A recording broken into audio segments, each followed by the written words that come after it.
I'm getting real sick and tired of just the insane overreaction, backlash to Joe Rogan and his podcast. I don't know who out there that's dissing him and who's trying real hard to cancel him, get him removed from Spotify. I don't know how many of them actually have ever watched a full episode of Rogan's podcast. I think if they did, they probably would not be saying the things they are about him. For instance, the far left right now are just up in arms over his podcast with Jordan Peterson, related to some comments about, why we call black people black when there's, just a massive variation in race and ethnicity that are then lumped into people being called black. That's just insane, because if you again have followed his work and what he says about these things, you would not take that as a statement that is racist in any way. It's just freaking ridiculous. And this new all-out assault by mainstream media to again get him canceled, and people like Neil Young and others like trying to issue some ultimatum like they're so important to Spotify about taking Rogan off. It's ridiculous. And I do just want to kind of show you the difference between some of the alternative media versus the mainstream media, and just how the massive disparity in how they're talking about this. So, first of all, if you do like just an easy, quick kind of search, what is it, on Google, what are you going to find? When you type in Joe Rogan, it's all negative stories. It's all Spotify loses a bunch of money. Spotify puts COVID-19 labels on the podcast to try and fight this so-called misinformation or disinformation bullshit they're trying to say Rogan is doing. Why Neil Young's Spotify protest matters. Scientists slam Joe Rogan podcasts. Absurd and dangerous. Come on now. I'm sorry, but if you've been following him even as long as I have, about 2014, 2015, and watching him fairly regularly, the only thing controversial about him is that he brings up topics that the mainstream media will never touch, that will never talk about. Because if they did, they would actually be serving, real people on the ground with information that means something to them in their daily lives. Mainstream media does none of that. Rogan actually does. He dares, because he's insulated financially. They can't control him in what he says. And because of that, he can bring on the most interesting people, the leading experts in different topics. He even brings people on that disagree about these major topics and lets them hash it out on his show. You may look at him and kind of just assume, if you don't know who he is or don't follow him, that he's just some meathead fucking fighter or whatever, commentator for UFC, did Fear Factor, and that he's probably dumb. I'm sorry, but that meathead is probably smarter than the vast majority of people. The types of questions he asks of experts in fields he should know almost nothing about are very, very well thought out and well developed. And it challenges just all the prevailing, so-called wisdom out there on these topics that mean important things to us. Challenges what we know about history, what we know about the government and the media. And that's what they don't like. He is direct competition for them. And that's the only reason this is happening. Do not think for a second that the media is not the greatest source, like the mainstream media is not the greatest source of misinformation and disinformation, especially on COVID. How many of them said, along with Fauci in the beginning, masks don't work, which Fauci admitted he lied about? How many of them said we needed to reach like 70% herd immunity, so we need to get at least 70% people vaccinated, but then are still even in areas or countries that are like 85 to 90% vaccinated, they're still going. They're still pushing it on the unvaccinated. That you must take this or you cannot live in polite society, right?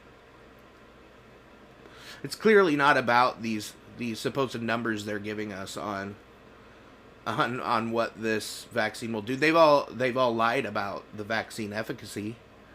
I mean, we heard from the very beginning, super like important leaders, even Joe Biden saying, "You get the vaccine, you won't get the virus," right? People are trying to backpedal or move the goalposts now and say, "We never said that. We never said that about vaccines. We never said that about such and such, or mandates or whatever." It's like, no, you clearly did. And the mandates, don't even get me started. I was able to get vaccinated by choice before it became mandate, and that was with me talking to my doctor and kind of looking at the people around me who were getting it, seeing that they were fine, they had no reactions to it, and I was able to make that choice for myself and take it before anyone else in my family had, just to make sure that I could say it's likely safe.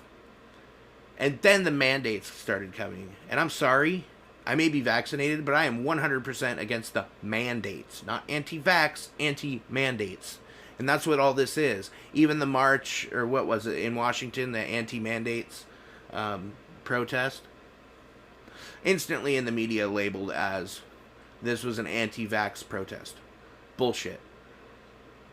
And then, just these assaults on people like Rogan and other people on YouTube and other places, Twitter, trying to actually share some of the actual data and facts on the vaccines, on the mandates, on, who is at risk most for COVID.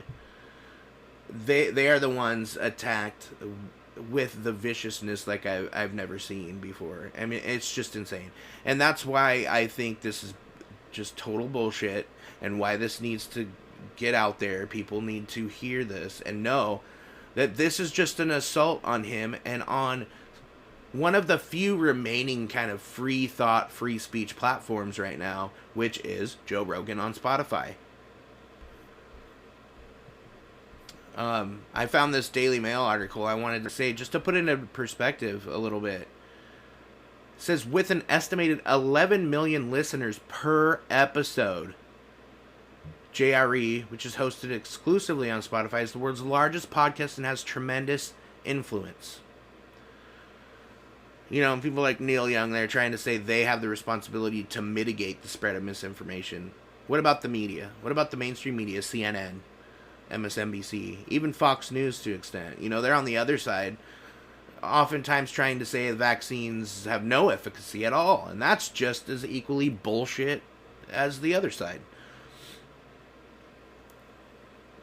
So, now we're seeing more people, not just Neil Young, but Joni Mitchell. We've got the guitarist from, Bruce Springsteen. It's like, who are you people? No one cares about you anymore. Get out of here. You don't know anything about just modern life, modern information out there, what people need in order to make informed decisions about their lives. And who do you think you are? You think you're going to pressure this massive company to take down their biggest cash cow that they have? You're not going to get rid of Rogan. Rogan will go somewhere else and create content somewhere else. And guess what? Those 11 million listeners per episode will follow him somewhere else. So you're not accomplishing anything. Except, this is telling us who the enemies are, right? Who the true enemies are of the people. Just blows my freaking mind. People just attacking because he does have so much power culturally and on the narrative that goes out there, or against the prevailing establishment narrative that they want to protect. I mean, that's what this is about. Here's a story from Tim Pool's website that I thought was funny. And you've seen this other places. When they said that 270 doctors signed a open letter calling for basically Spotify to take down Joe Rogan, right? There was like a small fraction of actual doctors. There was even dentists, veterinarians, like nursing students. I mean, people, podcasters in some cases. What are you doing? Do you think we're not going to look and know that? Not to mention most of us who follow Rogan, we just know you're lying right away because we've watched him for years and we know what he's about. He's the first one to call out himself when he's wrong. And that's what it is. It's authenticity. We don't watch him and just soak it all up and say, oh, he's right about this, we're going to follow him. No, we soak it up and listen and decide for ourselves what we want to believe based on further research or our own opinions. And again, we appreciate people like Rogan because he will come back and correct the record. He will correct what he said if he was wrong. And that's what we want in media. Why do you think he's the biggest podcast ever and has 11 million listeners per episode? Go figure, right? I mean, the day that CNN, MSNBC, New York Post, New York Times, whatever, the moment that they realize this and start actually giving us authentic reporting and any sort of challenge against the power and the establishment is the moment that listeners, readers, and viewers will come back to them. But they don't want to. There's stenographers for power, right? That's all they do. But I just thought it was funny. I didn't want to read through this whole story, but it's just hilarious because, what does it say? Okay, so upon review, 87 of the signatories are actual medical doctors. The remaining 183 signatories include nurse practitioners, veterinarians, a dentist, and about 100 PhDs and PhD candidates, psychologists, physician's assistants, medical students, engineers, and podcast hosts were also part of the list. The show has become a target of the left-leaning media throughout the pandemic, and I wouldn't say just left-leaning per se. I mean, it just happens to be coming from them right now, but it's all about establishment and holding up the narrative and attacking their biggest competitor right now in the space of media and culture. So I did want to play a clip as well of Tim Cass' YouTube episode on this, just to kind of get a feel for what we're seeing and what this is. But Joe's show has quickly become one of the most important media platforms in the world. And isn't that crazy? But it's because the media is full of it. Because the media lies, because we know they lie. So who are these people desperately trying to defend a decaying and dead news media apparatus? Cult members? The city urban liberal types don't like Joe Rogan. And it's not because of what Joe says. It's because he allows people to have their opinions. Yep. And it started to a great degree with Robert Malone. But here's why I want to talk to you about what's going on today. For one, with a nearly 2 week long, over 2 weeks, that the media has constantly been slamming Joe Rogan, ramping things up. I feel like we need to have a similarly sustained positive campaign in support of Joe. And the reason for this is, guys, I really do think, I don't know what Joe would say about this. I didn't ask him. And I don't know what's physically or legally possible. Do not underestimate the ability of companies to break contracts when they feel threatened. It's a cost-benefit analysis. But I think it's fair to point out that if there is no effort, if no one who likes his show speaks out and cares, what happens is it's not so much about the money, it's about the culture. I think it's important to speak out and push back and make sure that there is a narrative that exists that is, Joe Rogan's show is important. Maybe because it's Joe, maybe not, I don't know, but it's a massive platform for a regular guy who embodies regular people to have conversations with varying opinions, whether positive or negative, and allow us to decide for ourselves. It's just so funny to me. Literally, any search engine you go to, you type in just Joe Rogan and click on the news tab, or even not, just stay on the all page, right? All that you see is negative stories about Joe Rogan. This is absolutely a concerted effort. You do not have to say conspiracy. I mean, people conspiring together, I mean, that is conspiracy. But they don't have to be talking to each other. They all rely on the current narrative about COVID in particular. And so they're going to all move in unison attacking him. That's just how it's going to go. They don't have to be talking to each other and making some grand plan. But it's happening. If Joe were to leave Spotify, I believe he could easily take those viewers anywhere, including Rumble, and that would be one of the best things possible. So it may actually be that one of the best things that could happen is Joe does get taken down from Spotify and then announces he's going to be on Rumble, and Rumble pays him his $100 million. He keeps all the money. The viewership actually increases because now you've got a social media platform like... Actually, that probably would be the best thing ever. So maybe it would be good. Hey, maybe the left should cancel Joe Rogan. I just hope that whatever happens, it works out for Joe. Joe does his thing, unimpeded. And I just want to make sure that we continue to have an opposition to the ongoing smear campaign against him. For sure. Joe knows that, I support him, of course. It's a massive show. It's a massive opportunity. I'm eternally grateful for every opportunity Joe gave me to have on his show. But I also am deeply inspired by the work he does. He's an inspiration to the work that I do. Yeah. When I do interviews, he's inspiring. Some people have said that, Timcast IRL, because I used to do these monologues principally as like my main content, the Tim Pool Daily Show on iTunes and Spotify.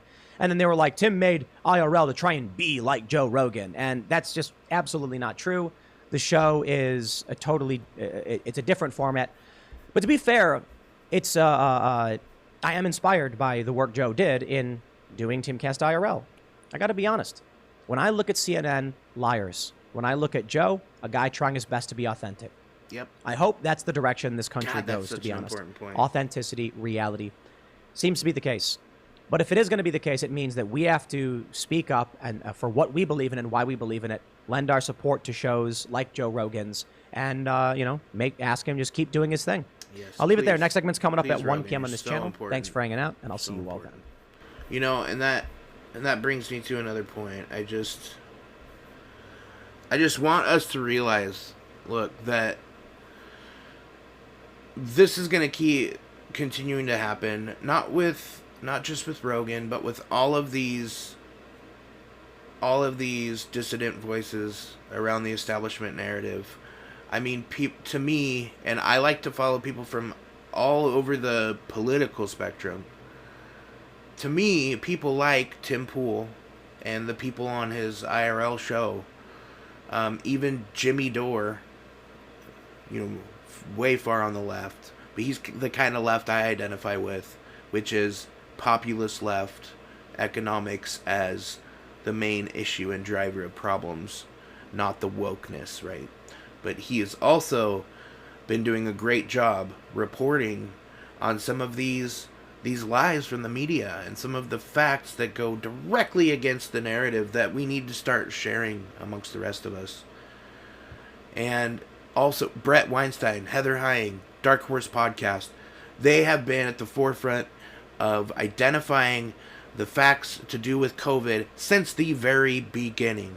Brett was the first to call out lab leak because of the furin cleavage site, which was not natural. If you don't know what that is, you need to look into it. The reason why it's likely a lab leak. And now, of course, media is now admitting it's looking more and more likely that it came from the lab. They also called out the vaccine and the fake, high levels of efficacy numbers the media was trying to put out. They're directly battling this idea that we need to demonize each other based on vaccine status.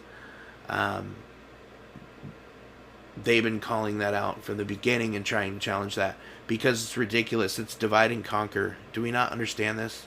The media has been lying forever to toe the line for the establishment and to screw everyone else. Just think about, in my lifetime, we've got 9/11 and the lies that got us into the Iraq War, Afghanistan, the Great Recession and financial crisis, and all the lies that went up to and throughout that crisis.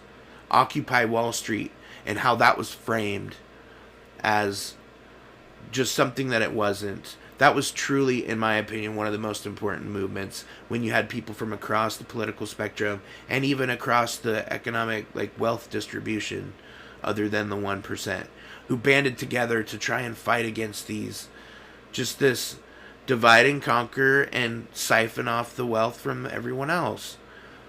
And then we saw it with Bernie Sanders and Donald Trump.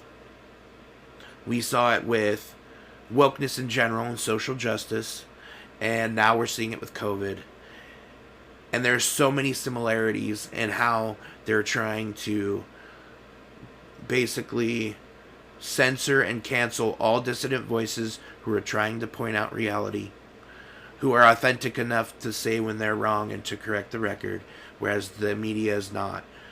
Be mindful of that. If you're someone on the right, please, you're probably already doing it, listen to other sources from the left and the center. If you're on the left, for the love of God, you guys largely are not doing this. Follow other sources from the right and the center, please. Because this allows you to gain a better, more complete perception and idea of what's happening. Everyone needs to understand that we need both sides of the spectrum. It's the push and pull of politics, and that we need it. We all have something to learn from the other person and the other side. It's not until we start finding the rational ideas, policy, prescriptions or whatever from the other side and try to debate that and tease out the best path forward that we will ever find success again, and before we'll ever get anything to go in the way that we need it to as average people. So anyways, I could go on and on about this. Joe Rogan, you're so important. You've changed my life, just connecting me with other people and other experts and scientists and commentators and comedians, and just culturally and economically and scientifically just have changed my life in how much I've learned and what I know now and what I will continue to learn the rest of my life. And if you don't feel that way, then you don't know Joe Rogan. I would really say that. He is the people's champion, really, of wading through the bullshit swamp to find the kernels of truth and wisdom, to try and move our society forward. And that's all I have. Like, share, subscribe, all that junk, whatever you want to do. And I'll see you in the next one, guys.